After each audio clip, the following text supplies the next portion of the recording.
जीव स्वयं नित्य निरंतर कर्मों के जाल को रच रहा है और अपने आप को बांध रहा है। आपको मुक्त होना है, बंधना नहीं है। जीव का जन्म कर्मों के अनुबंध से होता है, कर्मों के बंधन से होता है, और उसको अपना ऋण चुकाना होता है। ये पूर्व के जन्मों से निश्चित किया गया है। यहां ऋण चुकाए बिना कोई जा नहीं सकता। एक महात्मा जी भ्रमण करते थे तो उस समय असरफियां चलती थी, मोहरे असरफियां, तो उनको भेंट में देते लोग। तो या तो ठाकुर सेवा में लगे तत्काल, या संत सेवा में तत्काल लगे, उसका संग्रह करके डोलना ये ठीक नहीं है। बैरागी के लिए सिद्धांत में ये ठीक नहीं है। तो जब 2, 4, 6, 8 ऐसे मोहरे हुई, उन्होंने विचार किया कि और भ्रमण करके जब काफी मोहरे हो जाएंगी तो प्रयागराज में जब कुंभ पड़ता है, एक बार पूरे सब अखाड़े के संतों को, अलग अलग संप्रदाय सब संतों को बुलाएंगे और सबको पवाएंगे। अब साधु है तो यही विचार करेगा, और क्या विचार करेगा। तो उन्होंने एक ऐसे डंडा बनवाया, बेंत, जो ऊपर से चूड़ीदार और भीतर पोला, और मोहरे उसमें डालते हुए, और भ्रमण, जहां जहां श्रद्धालु भगत सबके यहां जाना और इच्छा रखना कि एक मोहर तो दे दे दक्षिणा में। कामना कोई भी हो वो बांधती ही है, ध्यान रखना। इसीलिए प्रभु जो चाहे वो करे, अपनी चाह नहीं रखनी चाहिए, अपनी चाह प्रभु की चाह में मिला देनी चाहिए। धीरे धीरे वो छड़ी भर गई। भ्रमण करने वाले महात्मा चूड़ी लगाई, इंतजार करते रहे। जब प्रयाग का कुंभ पड़ा तो चले। तो रास्ते में एक गांव में पूछा जाता है, जैसे कहीं रुको कि कोई श्रद्धालु ऐसा है जो संत सेवी है। तो कुछ लोगों ने बताया, हाँ एक परिवार है, बहुत संत सेवी है, और आपको मिलाते हैं उनसे। आइए महाराज। घर में रुका, खूब अच्छा हलवा पूड़ी पवाया, और जो घर के मालिक थे चरण दबाए। चरण दबाते दबाते उनकी दृष्टि पड़ी उस डंडे पे। तो इतना मोटा और ऊपर से कुछ चूड़ी सी भी नजर आ रही, इस डंडे में तो कोई रहस्य है ही है। अब महात्मा जी को खवा पिला के सुला दिया। महात्मा जी जब सो गए तो पत्नी से धीरे से कहा, वो डंडा लाओ बाबा जी का। डंडा, वो चूड़ीदार जो ही खोला पलटाया तो सैकड़ों मोहरे। ऐसे संत रोज पधारे भगवान, तुम आनंद हो जाए फिर क्या। पत्नी से कहा, नाप के कंकड़ लाओ। वो तो महात्मा जी तो खाए खीर पूड़ी, आराम से सो रहे। रात में पूरी प्लानिंग करके उसमें कंकड़ भर के चूड़ी लगाकर सिराने रख दिया, सारी मोहरें हटा ली। महात्मा जी आराम से छड़ी उठाए तो वजन पक्का। वैसे बड़े लोग चतुर होते हैं, पर ये नहीं जानते कि कर्म कितना भयानक होता है। और उनकी कोई संतान नहीं थी, पर धन में इतना प्रेम उनको था।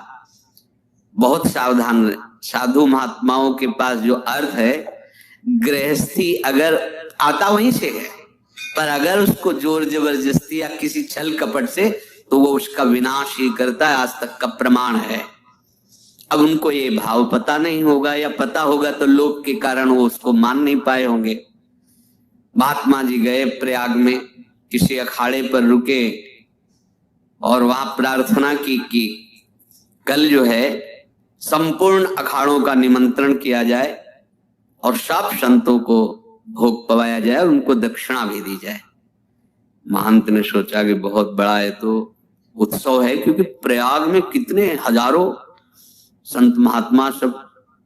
उनका महाराज, बोरो इसमें चीनी और तीनों घी लगेगा, सब व्यवस्था। बोले आप मंगाइए, एक एक हिसाब हम करेंगे, हमारे पास सब व्यवस्था है। बोले कुछ तो पहले दे दो, इकट्ठे देंगे हम। उनको था कि अगर हम छड़ी खोला और 2-4 मोहरे दी, किसी को पता लग गया तो गड़बड़ हो सकती। बोले हम भंडारे के समय आखिरी में सब कुछ आपको दे देंगे।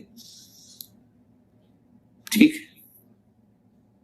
वो अपने पास से पैसे लगाकर खूब जितना सामग्री सब लाए, लाखों की और सब संतों को निमंत्रण कर दिया।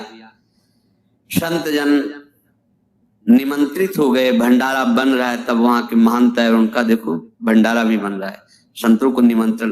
अब आप अर्थ की व्यवस्था कीजिए, क्योंकि इतनी बड़ी हमारी सामर्थ्य नहीं थी जितना हमने किसी तरह हमने व्यवस्था की। अब मुझे अर्थ चाहिए, तभी आगे की व्यवस्था बढ़ेगी। संतों को दक्षिणा देंगे और जिनसे अर्थ लिया उनको दे। देखो रसोई बन गई है सब। दुर्गा छत में विश्वास नहीं तो अभी चूड़ी खोली, उनको तो था ना कि मोहरे हैं कंकड़।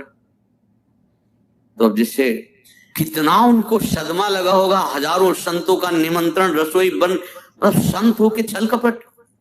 तो उनका महाराज आपने तो हमारा नाश कर दिया, जो महंत थे।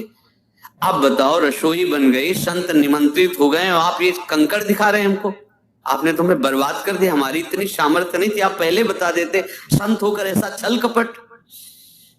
अब वो बोले तो क्या बोले, क्योंकि उनको पता था कि मोहरे हैं इसमें।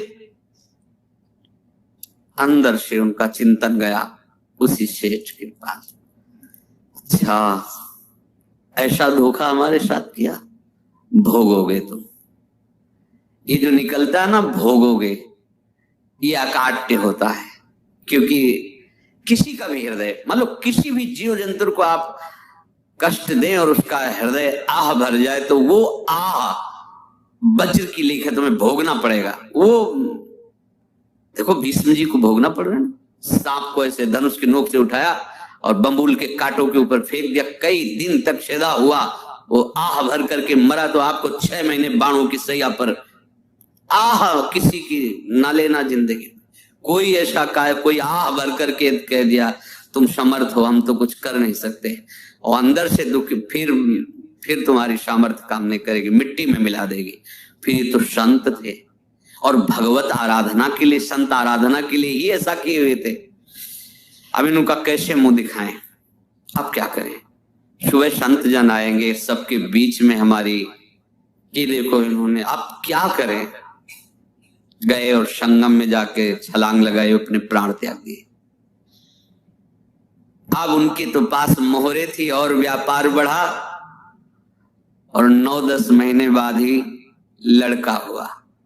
अब तो उनको कि संत फलीभूत हो गया। देखो व्यापार चल रहा, लड़का नहीं होता था, लड़का भी हो गया, बड़ा आनंद छा रहा है। जब से वो प्रकट हुए और धन की वृद्धि शुरू हो गई, पढ़ाई लिखाई में उनके खर्चा हुआ, सब बस बीमारी शुरू हो गई उनके शरीर में। अब उसमें पैसा जाना शुरू हुआ, इतने आसक्त तो वो दोनों हो गए कि कुछ भी हो, व्यापार ठप, संपत्ति बेचना शुरू। तो उन्होंने कहा कि बेटा मैं क्या कर सकता हूं तुम्हारे लिए। बोले हमारी अंतिम इच्छा है प्रयाग चलो, और जितने प्रयाग में संत महात्मा सबको एक बार भंडारा करवाओ, हमारी इच्छा अंतिम है। क्योंकि अंतिम यही इच्छा थी। बोले अब ज्यादा संपत्ति तो नहीं रह गई, तो बोले घर बेच दो, मेरे लिए ही तो है, बेच दो। मुझे लगता मैं बचूंगा नहीं, पर मेरी अंतिम इच्छा पूर्ण कर दो। घर बेच दिया, जेवर बेच दी। वहां गए, जब संत सेवा की तो बोले मुझे संगम तक ले चलो। संगम तक ले गए और बोले समझे तुम चुराए थे और हमने उसको छीना है, कुछ नहीं रह गया तेरे पास कुछ, अब केवल ममता और आसक्ति में जल कर मर और नरक प्राप्त कर। मैं वही महात्मा हूं जिसकी तूने मोहरे ली थी, शरीर छोड़ दिया। महात्मा को जन्म लेना पड़ा और इनको दुर्गति भोगनी पड़ी। ऋणानुबंध होश में, ऐसा नहीं कि आप जो कर रहे हैं कोई देख नहीं रहा, कोई हिसाब किताब नहीं, जो कर रहे हैं अवश्य में भोक्तव्यम। बहुत सावधान। अनेक जन्मों में अनेक लोगों से जो कुछ लिया दिया है, इस लेने देने को मिटा देने के बाद ही तुम मुक्त हो गए। इसीलिए एक उपाय है, लेना न देना मगन रहना। क्या?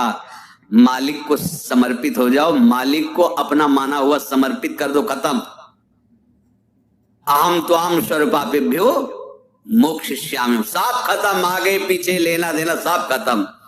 एकादश स्कंद में भगवान श्री कृष्ण चंद्र जी ने कहा जो मेरे चरणों का आश्रय लेकर मेरा भक्ति भक्त मेरा भक्ति करता है उसके पितृ ऋण, मातृ ऋण, देव ऋण, ऋषि ऋण, सब ऋणों से मैं मुक्त कर देता हूं। बस यही एक उपाय है।